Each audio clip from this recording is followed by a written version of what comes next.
I liked the terms tun and handeln, like Boris told us. In the morning you do your tea, you do your daily life business or something like that. But if you are acting handeln, it's a difference.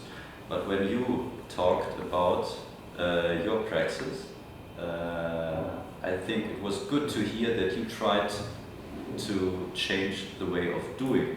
As you thinking about doing, not acting in a way. So how can my standing up is something that's already handeln. So it's not only to divorce handeln from tun. So it's if in a different way. If I stand up and I do it in a get up, you mean? Get up. Sorry. If I get up and I do it in a certain way, I don't think about. So it would be good if we do things and not think, I could do that, no, I do that, and I do that. So the observer and doing, So it is one thing. Are you talking about the unlearning of embodied knowledge, kind of, or? No. Maybe the awareness of just the focus, the focus on maybe not multiple things at the same time. We are very trained in divorcing things from one another, separating things. What I say is not what I do, what Boris told us about. And when we try to separate doing from acting, our daily life is different than our teaching life, artistic life. So this separating things means we can behave in that way and in that way, and this Schizophrenic way is our daily life. And so if you bring it together and there's no separating tun from handeln. I find this very confusing. I have Okay. I also feel like, because you say hour, but I'm not sure if I can, like, who am I in this hour? Like, I'm like, is it like, I'm not sure if I can. I don't know, maybe my brain works differently, or like my handle and tune works differently, but also me is work differently. Maybe I don't see this as separation. I can be present and handle neither when I make a coffee. I don't know. Maybe I got a different reading from it, but I felt like he was kind of talking about like habitual behavior, like something that is your like body has learned through habit and through like reoccurring, and becomes so embedded in your routine that it becomes subconscious. So it's not conscious action, and it's that that is how your body and your mind and everything has learned over time to create routine in your life and create pattern, because as humans we look for pattern and we look for order, and then it's when we become conscious and we decide to actually enter into a focused way of doing this action that might be habit. That's what makes it abnormal, you know, because it's bringing it out of the subconscious into a focused act that you are now 100% like integrated with, and that's actually what makes it different than when you're not thinking about it, when it's like muscle memory, you know. It's when it's like very considered and very like, yeah, when you're very present with it, it actually makes it a different thing, which I think is the difference between action and performative action. You know, does that make sense? That's what I got from what he was saying. Yeah, but you don't divide, but that you can look at what you're habitually doing. Question it. I mean, look at it once more in another way, and maybe do it in a more conscious way, or be able to do it. You don't need to do it every time, also, but to have the consciousness of. Yeah, it's that sort of a little bit. Yeah, even what you're talking about speaking, and it's free, and you're speaking, and then the camera comes on, and suddenly you're conscious of your speaking. So you change it because you're very aware of it, and your consciousness is now fully on the fact that there's a third eye. You know, it's and then you change how you act. So when you become conscious of the fact that you're making a cup of coffee. It's very good meditation as well. It's very good Yeah. for your brain to Mhm. be in the present and say, I'm making a cup of coffee, nothing in the past exists, nothing in the future exists right now. I'm spending my time making this cup of coffee and really hyper-focused on it. But when you do that, the action changes. You're more aware of every movement that you make and how your body moves and how you are absorbing and taking everything in. And it makes it completely different, even though it's the same action. I go a step further in my practice, in what interests me. I don't believe we need to do so much. And we're all, in all our society is progress and doing. And I'm interested in being, and how in the performance art, how can I be there, just be there? And what does that, what is the there, and so on. But like, yeah, Entschleunigung, like slowing down, seems very important. We're into this frenzy of more, faster, and we need to do, and what do we need to do? We need to first understand a little bit more about what life is, and what we are here, and what we're doing with this all. And I mean, I really feel very strongly,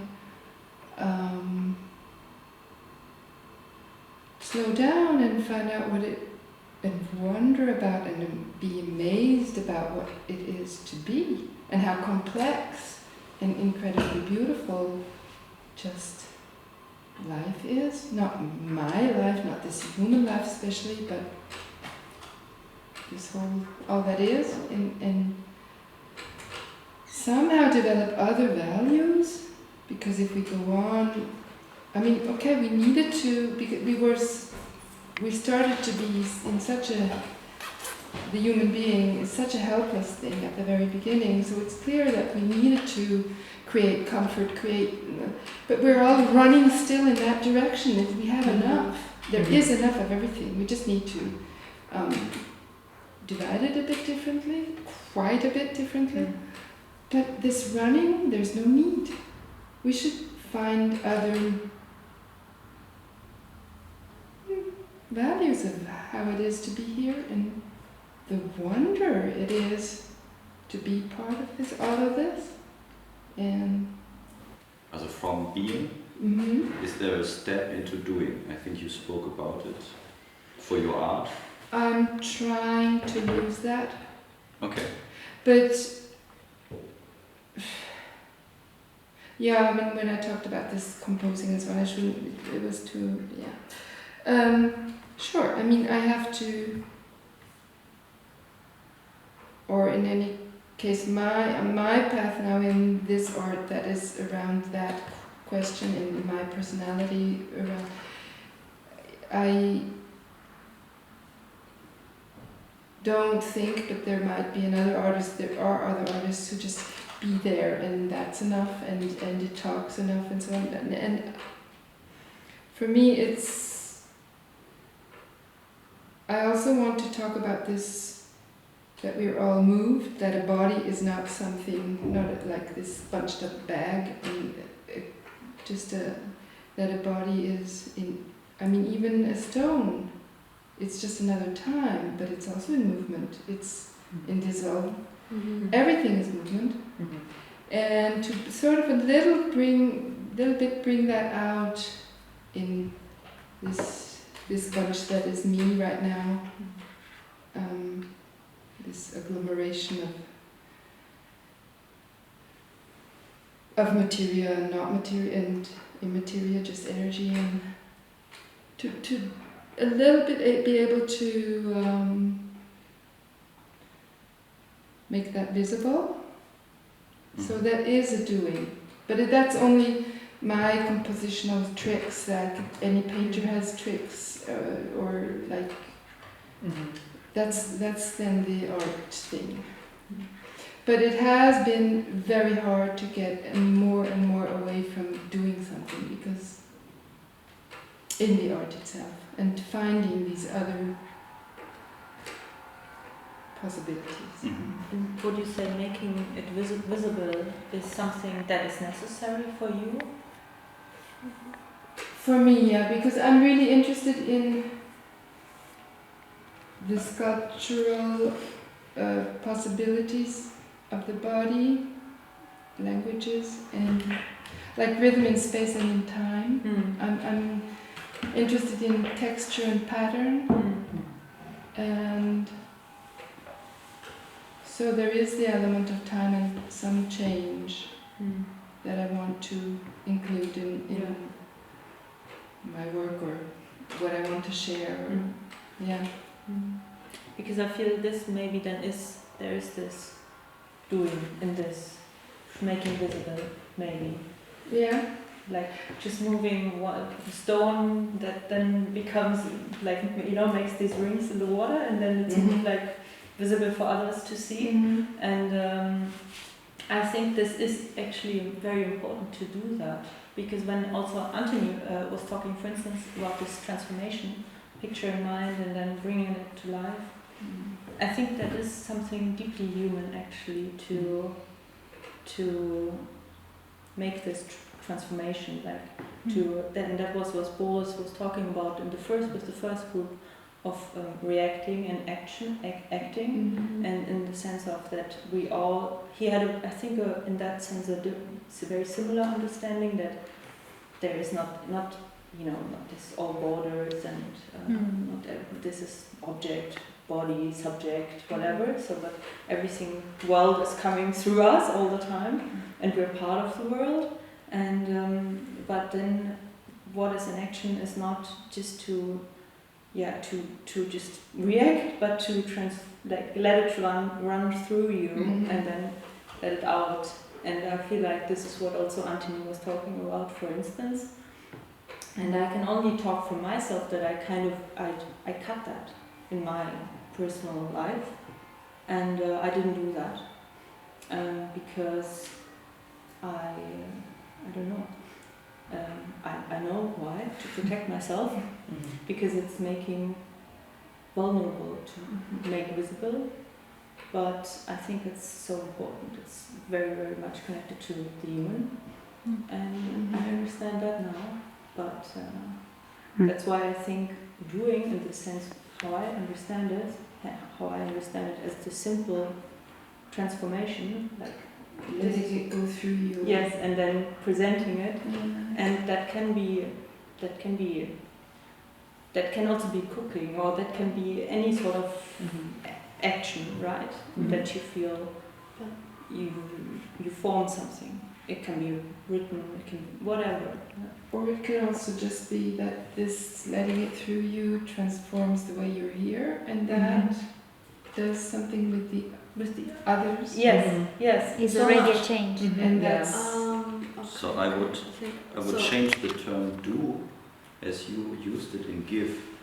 So it's a form of giving. I understood it. You try to give something from what you, in the sense of being, and then the sense of giving. Perhaps. Yeah, maybe. It's not only to do it because I do. No? We learn to I do something. So, but if I give, there's the other. Yeah. Yeah, it has also to do with like if I allow myself to become so sensitive to all of this, then I mean this is part of why I don't watch TV. I'm out in nature a lot of the time. I allow myself to do this, and always saying to myself, okay, as long as I feel that, then that I can like be transported back into the agora. Then I can allow myself to ignore a lot of the other very important things. So that I can open up my pores a little bit differently. I think I didn't understand. Can you again explain? Because it's, how did you say it?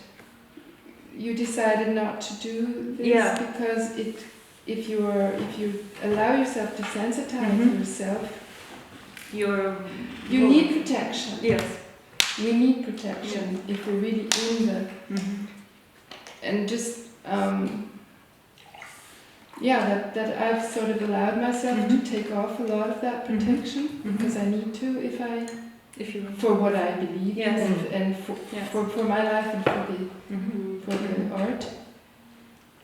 And so it's sort of consciously that I say, okay, then I just give no. myself another Yeah. space. I also learn how to put some of the protection Mhm. back on. I have to. Mhm. But yeah. No, I understand. I understand.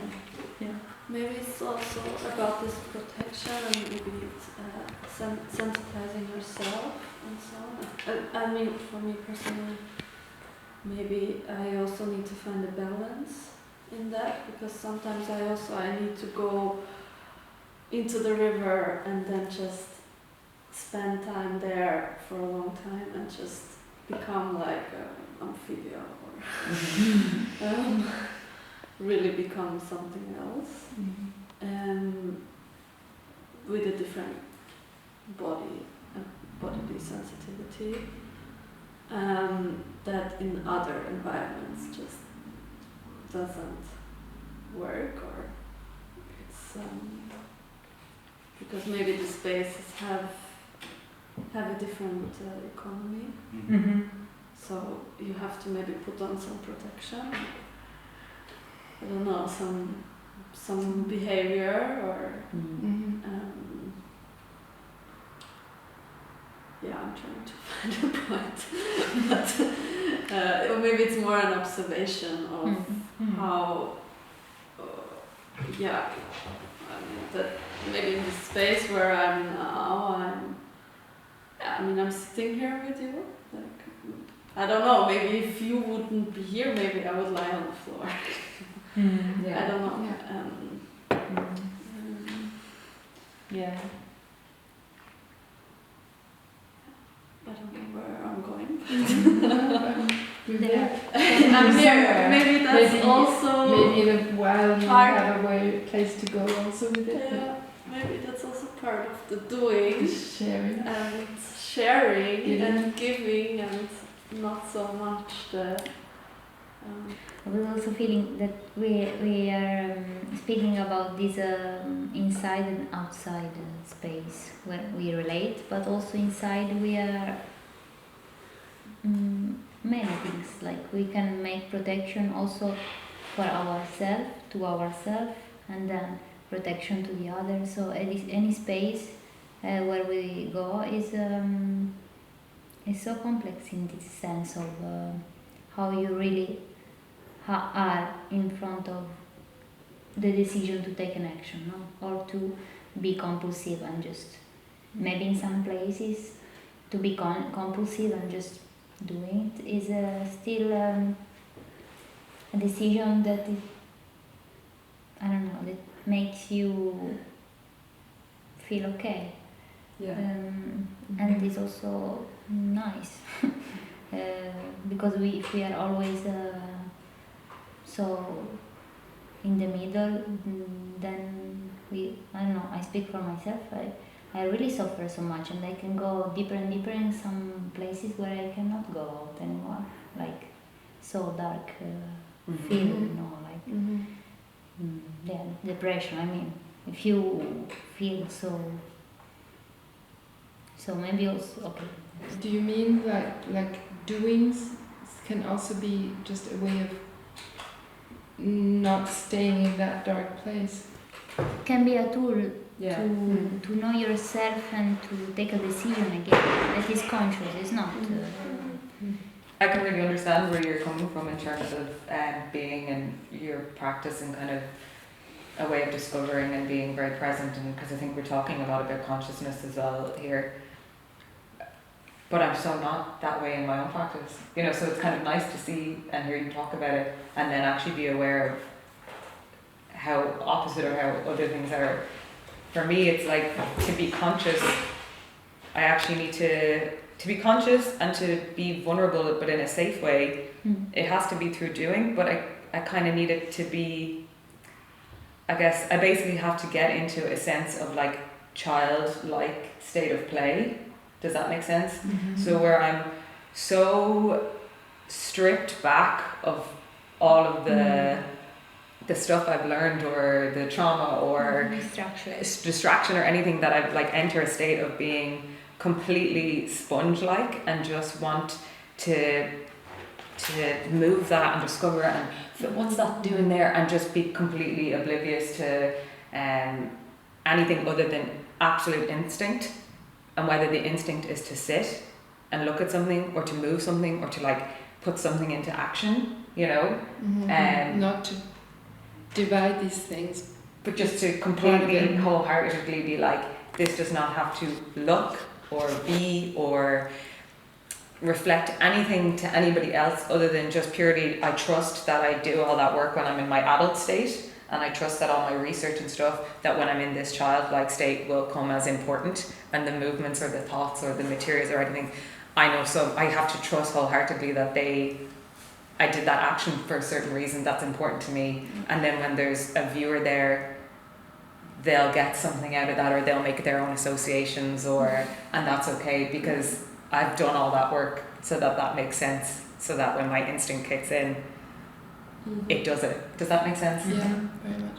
And I think that's through doing, you know, but doing and kind of being, it's just I've chosen a very specific way of being, to be able to like push past that self-consciousness or something, because, you know, children just do and just are curious and just... But maybe if you do in a child way, sorry for my English, but no, it's good. also now if you do it, you also have another view of yourself from outside, that is adding another level of consciousness. No? So you are doing, and at the same time you are so present. Yes, Yeah. yes. It's not only one thing.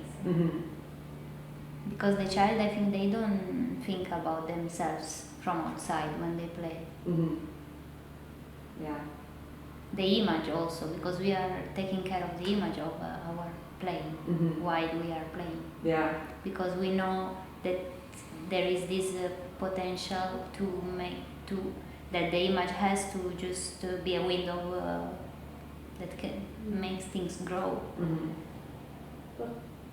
I mean, at least when I improvise and it gets filmed and I go very deep into it and then I watch it afterwards, I'm like, there are a lot of some states where I really forget about the image, and I watch it and I'm like, Yeah. who is this person? So I don't know. I feel there is the possibility also to go into the play and forget about the outside. I think that's like a state of flow. Yeah. You know, when you've reached that state of flow is when you are completely, it's like completely mindful or something in the moment, but it's an active, playful mindfulness. You know, and that state of flow is it's like fertile ground for me. You know, when you can reach that, I'm like, that's where things are gonna grow from this, and I don't have to worry about it. I'm just doing now, and then in a few days' time, the stuff will start to pop up. You know, like that was fun, or that was important, or that was interesting. Or, exactly.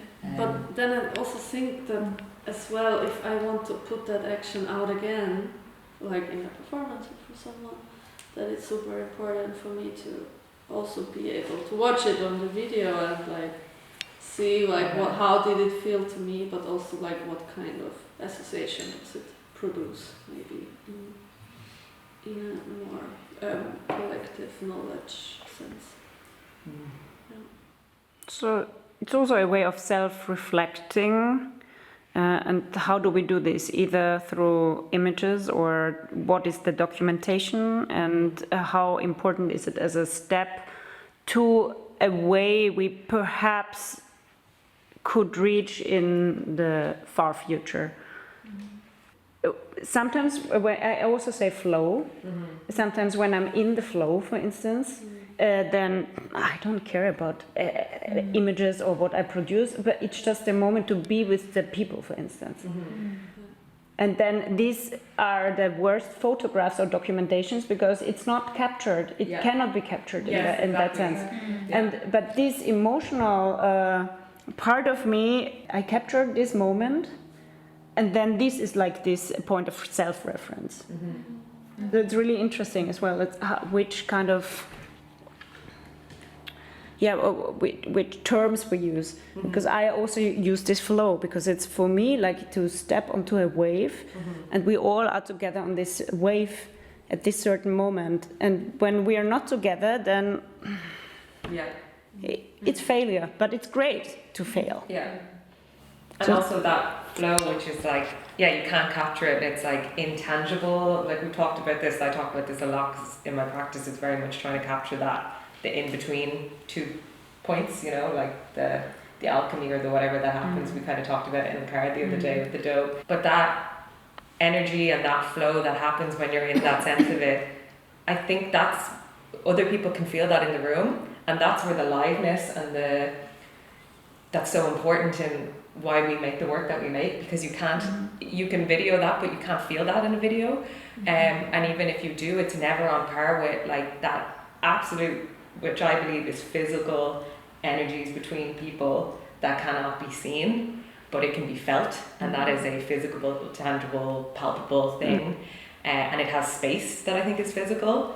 And I always feel like when I get into that state of flow, that's when the viewer can feel that the most, and I can feel it between the people. And it's always the bit when you talk to people afterwards that they're like, that moment, and I'm like, I know, because you could feel it. It was like almost you could cut through it in the room. Do you know what I mean? And I think I'm always trying to get there, because I think that's like magic. And it's also addictive. Yeah, it is addictive. It's addictive, adrenaline, right? But it's also a form of being, for instance, for me, because then you feel the being.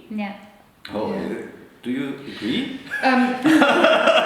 It's With this not flow for, term? not for what I'm doing, because that doesn't work. But I know that very well, and I mean that's what I'm really trying to teach. I never tried to teach my work. I mean, I always taught just performance in general, and this talks to me very much. I can't do it that way, because I'm not doing something where what happens after each other is a logical thing. When you do an action or you're just there, then you don't need to care about that, because you need to give yourself really to what is logical there. But my work is like music, or it's abstract. So what happens in time has to be composed by me. So I'm completely conscious.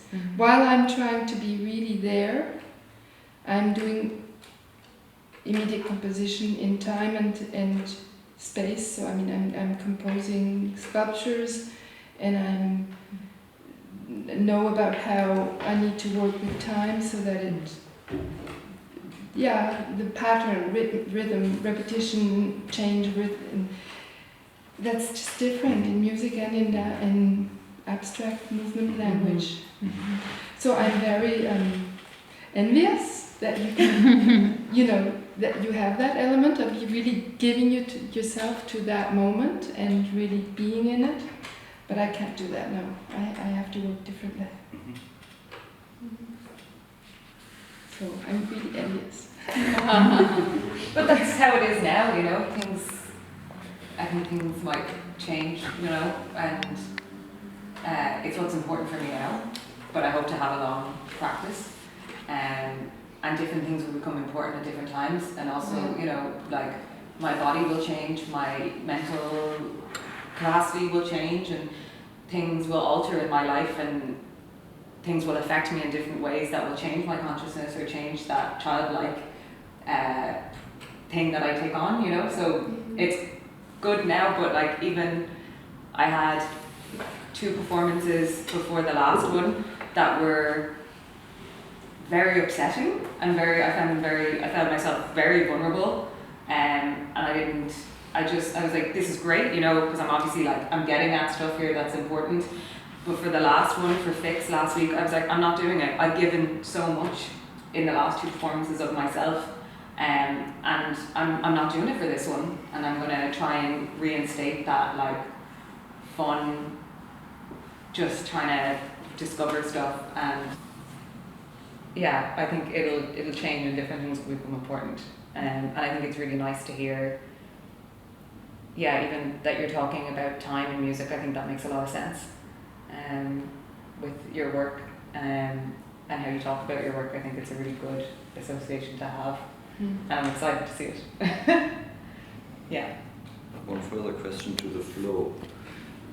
Mistrust Flow. the flow. I mistrust the term because I don't know if it's your kind of flow, child and flow and something like that. I'm afraid of that it's a bit egocentric. So if I'm in the flow and I feel myself in the flow and it's in a group of people when I'm teaching or something like that or in project things, the flow is concentrated on me. I don't agree, because I can only be in the flow when we are together. I cannot be in the flow alone. But the flow is, I don't know, sometimes I think it's very concentrated on one person. Then I don't call it flow. I think if it's very concentrated on yourself, then it became universal. Yeah. Because in that point, the other can see, can touch you. This is why also when I realized later when I was speaking about my practice, I was always speaking about me, how I can be everywhere, and I forgot to tell that it's not because I want to, that I'm the subject of the artwork, but because if the human is really presented like in his nature, then is accessible to the others. It's not anymore a person, it's from everyone. Yeah, that's what I get from what Emma says about her childlike, and we all know the childlike state, and if she really gives herself to that state, very personally, very her own, then that archetype goes over to us, and we as watchers or as observers. And as empathetic. It's always this question in any art, no? About when it's very, very individual, it goes back, sometimes it becomes very narcissistic, and sometimes but when it's good, it goes back to what is part of all of us. Yeah. Yeah, this is the human point. I don't know how to use a different term, because for me it's this flow, to be this human, to be connected. And this connection, and I don't know, Not only the human. No, it doesn't, it also can be objects or something, but to be in this state of, call it whatever. Yes, but a lot of people are talking about flow. It's a very Yeah. everywhere it's used, like performing. So I'm interested in what is the difference between the flow and the flow. So so I think flow is a term. But it's subjective because everybody has their own individual state of flow. You know, everybody. Yes, so I asked you again but I about think, your state of flow. But I think it's less egotistical to try and work inward on yourself and then give that, because like you said with Monica, giving, so I think it's less egotistical to try and like really reach in and generously give that, you know, or present that as a way of connecting, than it is to try and reach into somebody else's state of flow and take for yourself, you know. So I think it's individual, but it doesn't necessarily have to be egotistical and intention. And I think it's a generous thing. I think it's a way of connecting, a way of giving. My state of flow is, I would say, very excited curiosity. You know, it's when it's like this, you know, there's no, I don't feel stuck because everything is wonderful and I can be interested by everything and small movements but I'm not like that every day, you know. It has to be in this very specific mind frame that I have to work to get there, and then it's kind of magical or something. That's what it feels like to me anyway. It feels like high energy that is actually even devoid of me, like it's actually really material based, you know, like it's very about trying to capture moments or trying to make things happen where something magical happens in between, you know? Like, that's why I work with bread. It's not about, or dough, it's like you mix these two ingredients together, but there's an alchemy that happens in between. This like breathing, living thing that is like almost, you can't see it almost with the eye, but it's happening. Like that's, yeah, I don't know. There's something there that's, I think it's magical. Yeah. So that's my state of flow. But I'm sure other people's is different. And either if our state of flow is different, if you reach your state of flow, I can feel it. Yeah. And I am happy to be there. I didn't lose my time to come to your performance. No, Yeah. I feel I lose time when I don't feel this.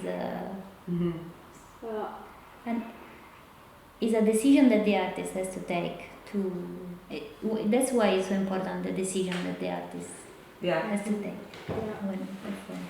Once I was teaching a group of students, and we had a lot of fun and and afterwards I asked for feedback, and they were saying, yeah, or some of them said, actually the topics you're working with is not interesting for me at all, but you were so excited.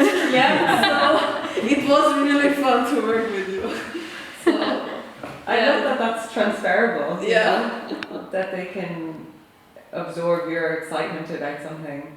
Like we were talking to you in the car about you teaching, and we were saying it doesn't matter because your excitement and your friend saying like I don't really know, but because you're excited about it and you're putting so much work into it, it makes them excited about it because they're like, yeah, do you know what? Your energy is like transferable, and I'm going to absorb some of that, and this is going to be, you know. I think that's an exchange. I think it's an exchange between people, and that's how you connect, and that's why. I have also a question. How do you feel when either if you give this flow, you feel that the other didn't feel it? Like, because I become a bit sad sometimes because I feel that I'm not. I don't know. The way I decided to live, how you say, because in that moment you feel that you are living in the way how human for you should live, no? In this communication point. But then if this communication doesn't happen, how do you feel later? Like how you react, how you keep. Of course, we believe in something that is higher than just making things for the others, no? Like is a decision we took to how to live, no? But it's a big part that is a communication as well. So for me, because that happens often when for example, when I teach or I work with different groups in like research labs, and I work with these swarming spores or this kind of people moving together, and sometimes it happens that all people come into like a similar flow and like kind of forget about maybe individual desires, or maybe the individual desires come in but can shift also. So sometimes everybody can, when we discuss after, everybody's like, wow, there was really this flow, we were together in this wave that we gave into. But sometimes, of course, it happens that, I don't know, there's one person who is like really just standing on the side and it's like really only I want to do this, or like everybody is like kind of in this kind of speed, or like in this kind of wavy speed, and one person is just like jumping and screaming and bringing a completely different energy to the space. And I mean, for me as someone who I like the harmony, and so of course to be in the flow together makes me more comfortable. But also these other moments of rupture are important also to discuss afterwards, and ask ourselves and reflect what are our roles in that. Are we like, how do we react in groups, or how do we react to these moments of rupture? Are we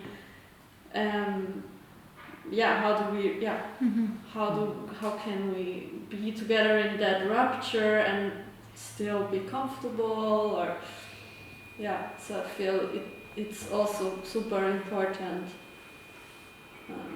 to have this and also reflect upon that, and through that maybe you can have also maybe an excitement about these supposedly opposed positions. Yeah. And you. So, Yeah, I just want to say in that way, flow is only interesting if there's also friction in it, and not if there's. Flow doesn't mean harmonious. You know. yes, but one wave and all these pictures or images are very, in that sense you mentioned now, it's one direction, and you have spoken about Entfremdung. Yeah. So I think it would be a term to destroy this harmony wave. So Brecht tried it in his theater, to go against the catharsis and something like that, to try to, I don't know if you know the word, but Entfremdung from the Brecht, it's translated. Estrangement. But it's a bit different, and I think they use it as Entfremdung. As in other Entfremdung as languages. well. Yeah, they say Entfremdung. So he doesn't want to build one picture in his theater or one mood, and you are disrupted by different things and stood reflected and ought to think about, not only feeling about, and not only energy on the stage. And that you can also, through that, experience it differently. Yes, in the same time, or you are. So I think Jack van Poppel has this role in Black Market to go on. He's sitting outside, and then he goes inside. Oh, what are you doing? Oh, it's looking funny. What are you doing? So he's going to the other performers, and it's very hard to perform with him, I think, in that way. But it's important for the whole group that there's someone who makes this kind of Entfremdung, and he's challenging the others again to get into another flow, to get into another state of mind, to change the setting. Change the setting. Very fast.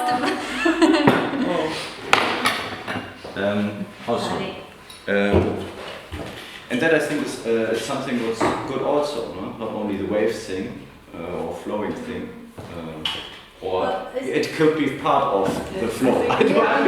Flow, if you look at I think sea waves. Yes, yes. Not only there the are energy. little choppy ones going against it, and there's the breaking. Yes. Not one wave is harmonious all the time. Never. Yes, but I think the flow, the term flow also is beeinflusst. Influenced by club culture. I talk with other artists about it. So the techno clubs, there you try to get the flow for 24 hours. And then you have high energy, low energy, and the music is built on flows. But it's only one wave. It's not like modern music or minimal music. So it's trying to rise up, and it's Anne Imhoff works with it. This flow thing in a very intelligent way, I think, or reflective way.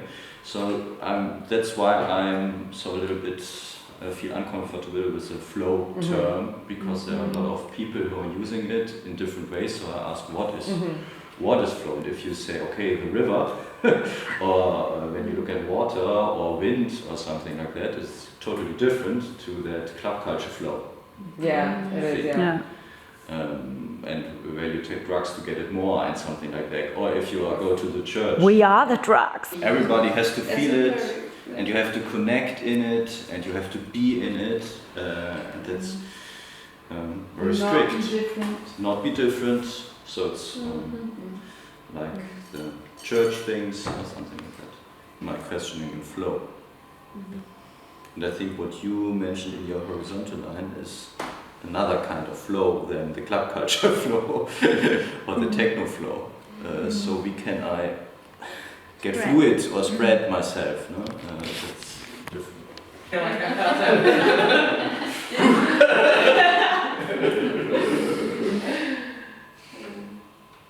What's the contrary of flow in English? The contrary. The contrary. I feel like stagnant or static or Static. even, I don't know, That is such a good question. stuck maybe. There's not one contrary. I mean, it So could be many. flow or then explode Yeah. or stagnate or. It's great that you mentioned exploding as antagonism to flow. That's good. Because it's something like the overflow or something like that, so it would be an explosion, yes. And not only stagnation or static. Or like if you think of flow, as water flows, it can be the falling suddenly. Or maybe it can be someone throwing a stone into the water. Yeah. That's kind of I would call it maybe rupture or someone jumping into the water is maybe Or explosion evaporate. or Interruption. that sometimes can be also. I mean, it's also something I work with that.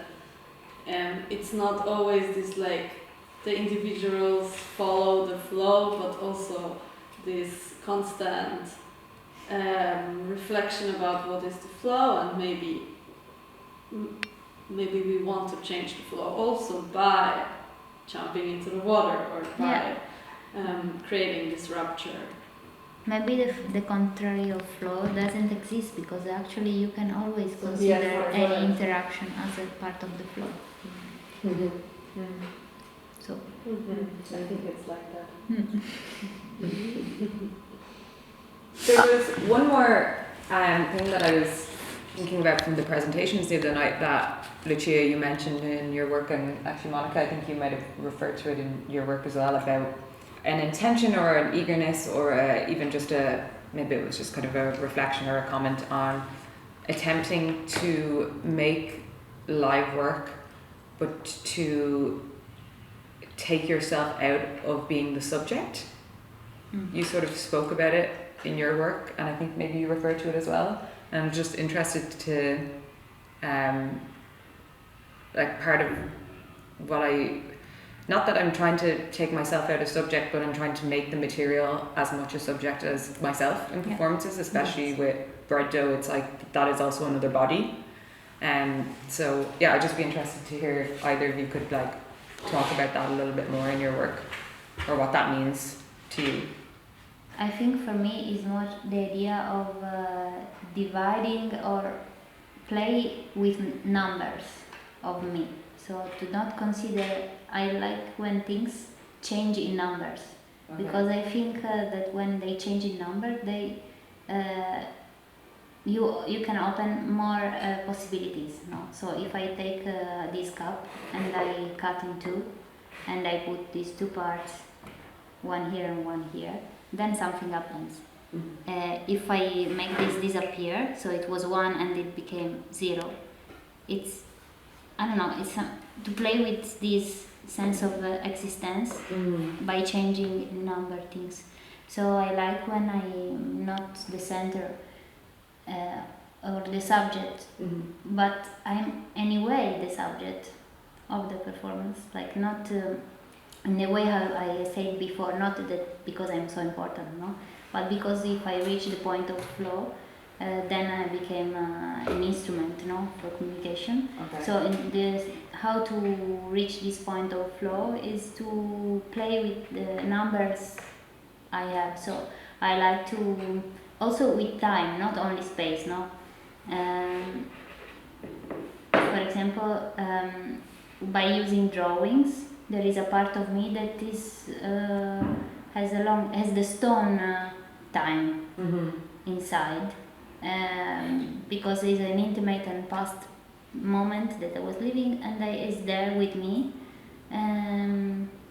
Or if I use objects that they are another part of that.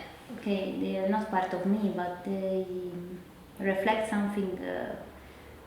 I don't know. I had a relationship with these objects, and that, for example, the chairs, for some reason I was very attracted of making them so small and a lot, and it was I felt that I was in every chair there, not only when I was walking, it was me, but I was also somewhere else, and this made me feel more honest, like more real.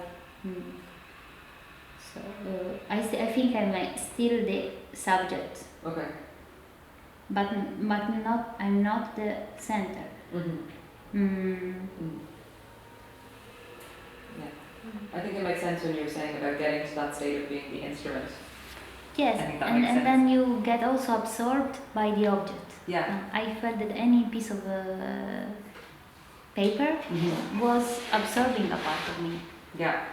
And even when you place those tiny chairs and you obstruct people's and ability to also walk, you're every present. time I think I need somebody who take care of me now.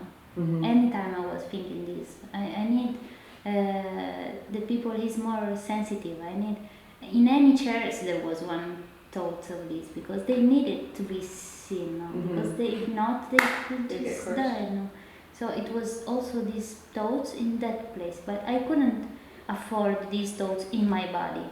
It was not enough because it was so present and maldestro, how I can say in English, it's too evident, it's too strong.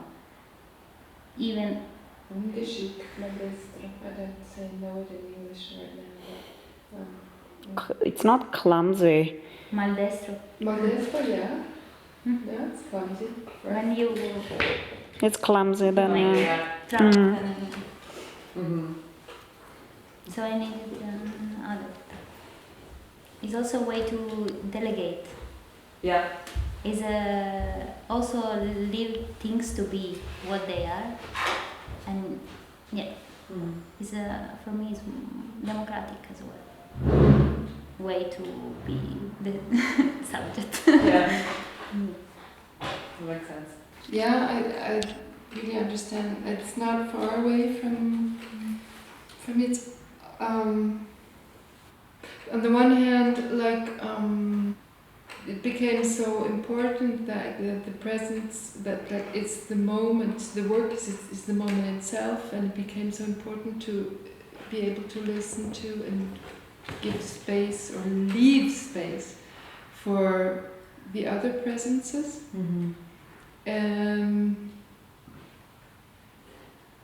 So that's one part for me. For the other part, or also part of that is this really need of a non-anthropocentric view, that this world is not around us. We say surroundings. We say in any photo or image, it's the person who is always the center. And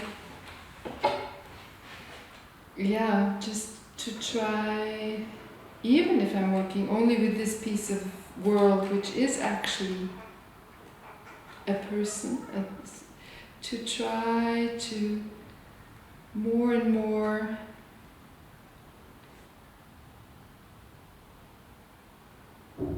let the part of this thing, the part which is, it's just one of the spaces around, one of the that energies go through, to give that, try to leave more and more space to that aspect of it all. I don't know whether that. That makes sense. Yeah. For you is more about breaking borders, like to just. I don't really believe in separatenesses. So it's again a way of changing we're the so number. focused on that as a society, as a civilization. Not only our civilization, many civilizations are so focused on that. On separate things, entities. Just to give more, in my work, give more space, or remind of another way of seeing things, maybe. Mm-hmm. Yeah. Because we all have a certain knowledge of that in us. And to just remind, just make that vibrate a little bit. Mm.